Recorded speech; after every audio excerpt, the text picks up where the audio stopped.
सास बहू और ताबीज। सुप्रिया का रोज किसी न किसी बात पर अपनी बहू तारा से झगड़ा होता ही रहता। दोनों स्वभाव से जिद्दी और अड़ियल थे। दोनों में से कोई भी एक दूसरे के आगे झुकना नहीं चाहता था। फिर एक दिन, तारा कहाँ मर गई थी तू अभी तक? सुबह से शाम हो गई, घर में इतना काम पड़ा है, ये सब छोड़कर कहाँ मौज मस्ती करने गई थी? आपके घर के सारे काम करने का मैंने ठेका नहीं ले रखा। आप भी तो अपने दोस्तों के साथ किटी पार्टी करने जाती हैं, तब तो मैं आपको नहीं टोकती। अरे मैं तेरी सास हूँ, तू मेरी सास नहीं है। सास है तो क्या मुझे चैन की सांस नहीं लेने देंगी आप? बहुत जबान चलने लगी है तेरी आजकल।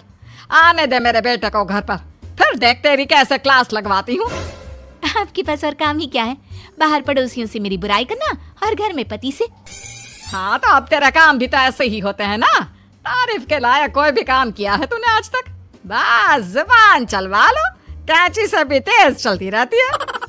सिर्फ जुबान ही नहीं, हाथ पैर भी चलते हैं, जिनकी वजह से आपको घर में इतनी सफाई दिखने को मिलती है, वरना आपको तो अपनी किटी पार्टियों से फुर्सत नहीं मिलती। तो कहना क्या चाहती है? घर का क्या सारा काम तू खुद अकेला करती है? तो और क्या नौकरानी करती है? इसी तरह तारा और सुप्रिया में आए दिन लड़ाई होती। दोनों के दिन की शुरुआत ही एक दूसरे से लड़कर शुरू होती और लड़कर ही खत्म होती, मानो ये अब उनकी दिनचर्या का हिस्सा बन चुकी हो। शाम को तारा का पति वैभव घर आता है। वैभव को देखते ही उसकी माँ सुप्रिया उसके पास आती है और कहती है, बेटा वैभव, अच्छा हुआ जो तू आज जल्दी घर आ गया। देखना तेरी बीवी सुबह से मुझसे लड़ी जा रही है। माँ की बातें सुनकर वैभव तारा को जोर जोर से आवाजें देने लगता है। क्या हुआ जी, इतना चीख क्यों रहे हो? तारा, तुमने आज फिर माँ से लड़ाई की? अरे लड़ाई मैंने नहीं की, शुरुआत पहले इन्होंने की थी। समझा दीजिए अपनी माँ को। मुझे कहीं भी आते जाते टाइम टोके नहीं, वरना मैं अपना सामान बांधकर मायके चली जाऊंगी। इतना कहकर तारा वहाँ से चली जाती है। ये सब क्या चल रहा है माँ? किसी दिन मैं आप लोगों के चक्कर में जरूर पागल हो जाऊंगा। आप लोग कभी प्यार से क्यों नहीं रहते? अरे वो हमेशा मेरी बातों का उल्टा जवाब देती है। बेटा अब तू ही बता मैं क्या करूं? तो आप उसे ताने मारती ही क्यों है माँ? वाह बेटा वाह, तुझे मेरे ताने दिखते हैं, उसका बात करने का तरीका नहीं दिखता। देखा नहीं वो किस तरह से बात करती है मुझसे। मुझे माफ कीजिए माँ, मुझे आप दोनों के बीच में पड़ना ही नहीं है। आप दोनों ही एक जैसे हो। इतना कहकर वैभव वहां से चला जाता है। वैभव के जाने के बाद सुप्रिया सोच में पड़ जाती है। धीरे धीरे समय बीतने लगता है और एक दिन सुप्रिया को पता चलता है कि उनके गांव में एक महात्मा ठहरे हुए हैं जो वशीकरण करना जानते हैं। तो सुप्रिया भागते हुए उन बाबा का पता ढूंढने निकल पड़ती है। इस बात की खबर जैसे ही तारा को चलती है, वो भी उस बाबा की खोज में निकल पड़ती है। अगले दिन सुबह, आज तारा और सुप्रिया दोनों ही बहुत अच्छे मूड में होती है। ना सुप्रिया तारा को देखकर कोई ताना मारती है, ना तारा अपनी सास से बेवजह उलझती है। दोनों मिल बांटकर रसोई में काम करती हैं। भाई तारा, जरा मुझे वो चाय पत्ती पकड़ाना। ये लीजिए माँ जी, क्या आप मेरे लिए भी चाय बना देंगी? अरे हाँ हाँ, क्यों नहीं। इसी तरह दिन बीतते हैं और दोनों का रिश्ता भी निखरने लगता है। ऐसे ही देखते 3 महीने बीत जाते हैं। आजकल ये मैं क्या देख रहा हूँ? अचानक आप दोनों के बीच इतना प्यार कैसे हो गया? एक दिन था जब कभी माँ आप तारा को ताने देते देते नहीं थकती थी, और तारा तुम पहले तो कितना उलझती थी माँ से, तो अब ये अचानक क्या हो गया आप दोनों को? अरे यह सब तो एक बाबा का कमाल है, जिसने मुझे ये ताबीज दिया था। सुप्रिया के हाथ में बंधा ताबीज देखकर तारा चौंक जाती है।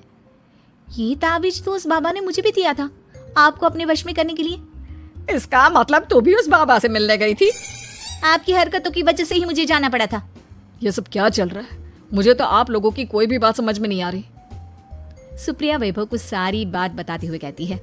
अरे जैसे ही मुझे पता चला कि हमारे गांव में जाने माने तांत्रिक बाबा आए हुए हैं जो वशीकरण करना जानते हैं, तो मैं बिना देरी किए उनके पास चली गई और बहू को अपने वश में करने की इच्छा उनके सामने रखी, जिससे ये मेरी हर बात माने। बाबा, मैं अपनी बहू से बहुत दुखी हो चुकी हूँ, वो मेरी एक बात नहीं मानती। आप कुछ ऐसा कीजिए बाबा जिससे मेरी बहू मेरी हर बात मानने लगे। पहले आप मुझे अच्छे से बताइए, आपको अपनी बहू से आखिर परेशानी क्या है? बाबा वो मुझसे कभी प्यार से बात नहीं करती। मैं उसे एक बात सुनाती हूँ तो वो पलट कर 4 बातें सुनाती है। आप कुछ ऐसा कीजिए ना जिससे मेरी बहू सारी बातें मानने लगे। बाबा सुप्रिया की बातों को ध्यान से सुनते हैं और उसके बाद सुप्रिया को एक काले रंग का ताबीज देते हुए कहते हैं, ये ताबीज तुम्हें अपने गले में पहनना है और जब तक मैं ना कहूँ तब तक इसे उतारना मत। तो क्या इस ताबीज की मदद से मेरी बहू मेरे वश में हो जाएगी? सिर्फ वश में ही नहीं, इस ताबीज के कारण तुम्हारी बहू तुम्हारे आगे पीछे भी घूमने लगेगी। लेकिन बस तुम्हें कुछ काम करने होंगे। कैसा काम बाबा जी? तुम्हें अपनी जुबान पर काबू रखना होगा। उससे जो भी काम करवाना हो हमेशा प्यार से बात करनी होगी। धीरे धीरे वो तुम्हारी मुट्ठी में आ जाएगी। अरे ठीक है बाबा जी, जैसा आप कहेंगे ठीक मैं वैसा ही करूंगी। तारा ये सब सुनकर चौंक जाती है। ऐसा ही कुछ तो मेरे साथ भी हुआ था जब मैं उस बाबा से मिलने गई थी। बाबा जी, मैं अपनी सास से बहुत तंग आ चुकी हूँ। वो हर रोज किसी न किसी बहाने मुझसे लड़ती रहती हैं। आप प्लीज कुछ ऐसा करिए ना जिससे मेरी सास सुधर जाए और मुझे बेवजह टोकना बंद कर दे। तारा की ये बातें सुनकर पहले तो बाबा सोच में पड़ जाते हैं। उसके बाद वो तारा को भी काले रंग का ताबीज पकड़ाते हुए कहते हैं, ये लो बिटिया, इसे अपने गले में पहन लो और जब तक मैं तुम्हें इसे उतारने के लिए ना बोलूं तब तक इसे उतारना नहीं। इस ताबीज को पहनने से तुम्हारी सास तुमसे प्यार करने लगेगी और दिन रात तुम्हारे आगे पीछे घूमेगी। ये सुनकर तारा बेहद खुश हो जाती है। बाबा, इस ताबीज का असर कब तक होगा? अगर तुमने मेरी सारी बातें मानी तो इस ताबीज का असर तुम्हें 2 दिन बाद ही दिखने लगेगा। उसके लिए सबसे पहले तुम्हें अपनी सास को इज्जत देनी होगी, उनके साथ प्यार से बर्ताव करना होगा और अगर कोई भी काम भी करवाना हो तो प्यार से ही बात करनी होगी। फिर देखना वो कैसे तुम्हारे इशारों पर नाचती है। ठीक है बाबा जी, जैसा आपने कहा है मैं ठीक वैसा ही करूंगी। इसका मतलब उस बाबा ने हम दोनों को एक जैसे ताबीज देकर पागल बना दिया। जरूर कोई ढोंगी बाबा होगा। इतने में ही बाबा भी उनके घर पहुंच जाते हैं और मुस्कुराते हुए उनकी ओर आते हैं और उनसे उनके हालचाल पूछते हुए कहते हैं, ताबीज का असर हुआ या नहीं? बाबा जी, आपने हमें एक ही जैसा ताबीज देकर पागल बनाया है। ऐसा कैसे? ताबीज ने अपना काम तो पूरा ही किया है। आप दोनों को देखकर लगता तो नहीं कि अब भी आप लोगों के बीच कोई खटपट है। खटपट तो नहीं है बाबा जी, अब तो मेरी बहू मेरी हर छोटी बड़ी जरूरतों का ख्याल रखती है, मेरी सेवा करती है। हाँ, वैसे अब तो मम्मी जी मुझे ताने भी नहीं देती और ना ही कहीं आने जाने में टोकती हैं। जानते हो ये सब कैसे संभव हुआ? कैसे बाबा जी? यह सब तुम दोनों के कारण ही संभव हुआ है। मैंने जो ताबीज दिया था वो सिर्फ एक धागा ही था। ये चमत्कार तो तुम दोनों ने अपनी जुबान पर संयम रखकर प्यार और संयम के साथ काम करके किया है। बिटिया, कुछ कमी तुम्हारे अंदर थी तो कुछ कमी तुम्हारे सास के अंदर थी, इसीलिए तुम दोनों को सुधारने और तुम्हारी गलती का एहसास कराने का यही एक रास्ता था। बाबा की ये सारी बातें सुनकर सुप्रिया और तारा एक दूसरे की ओर देखने लगते हैं। अब उन दोनों को अपनी गलती का एहसास होता है। शायद आप सही कह रहे हैं बाबा, मैंने कभी अपनी बहू को समझने की कोशिश ही नहीं की। मैंने भी तो कभी आपकी उम्र और ओहदे का लिहाज नहीं किया और जो जब मन में आया बोलती चली गई। हो सके तो मुझे माफ कर देना मम्मी जी। चलो फिर, अगर सब ठीक ही हो गया है तो बाबा जी अब आप भी वापस अर्जुन बन जाइए।